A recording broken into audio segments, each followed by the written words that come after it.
এখানে কিন্তু হচ্ছে ম্যাক্সিমামই রিপিট কাস্টমার, যারা একবার এসে খায় তারা তাদের ফ্রেন্ড নিয়ে ফ্যামিলি নিয়ে সবাইকে নিয়ে আসে, এসে আবার খায়, আবার রিপিট কাস্টমার এরকম অনেক হয়ে গেছে। একবার যে খায় সে একদম ফ্যান হয়ে যায় এবং এখানকার ম্যাক্সিমাম দোকান থেকে আমাদের দোকানে ক্রাউডটা একটু বেশিই থাকে এবং আমাদের দোকানের যে আইটেমগুলো সব দোকান থেকে আমাদের দোকানে অনেক ধরনের আইটেম বেশি আছে। আমাদের এটা ওপেনিং হয় হচ্ছে দুপুর 2টা থেকে 3টার মধ্যে, আসলেই আপনারা খাবার পাবেন এবং রাতে যে ক্লোজিং এর সময়টা সেটা হচ্ছে মানে অফ ডেতে, মানে শুক্রবারে শনিবারে হচ্ছে 12টা পর্যন্ত ওপেন থাকে। এছাড়া আপনি 11টা 11:30 পর্যন্ত আসলে সব ধরনের খাবার পাবেন, একদম গরম গরম ধোয়া ওঠানো খাবার পাবেন। বিসমিল্লাহ।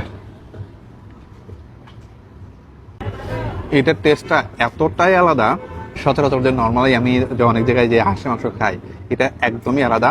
আর যেহেতু আচার ইউজ করছে সেই কারণে টেস্টটা তো ভালো লাগতেছে, পাশাপাশি যে অনেক সময় যে হাঁসের একটা গন্ধ থাকে সেটা কিন্তু একেবারেই পাচ্ছি না আমি।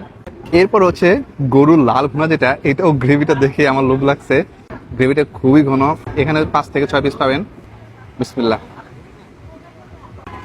মাংসটা বেশ নরম হয়েছে অ্যান্ড এই গ্রেভির সাথে এই মাংস প্লাস চালের রুটিটা বেস্ট কম্বিনেশন। ওভারঅল আমার কাছে এক্সপিরিয়েন্স বেশ ভালো ছিল এবং প্রত্যেকটা খাবার এত বেশি ভালো ছিল। আমাদের দোকানের অ্যাড্রেসটা হচ্ছে উত্তর মেট্রো স্টেশনের পাশে 42-43 নম্বর পিলার, জামাই বাজারের শ্বশুর বাড়ি।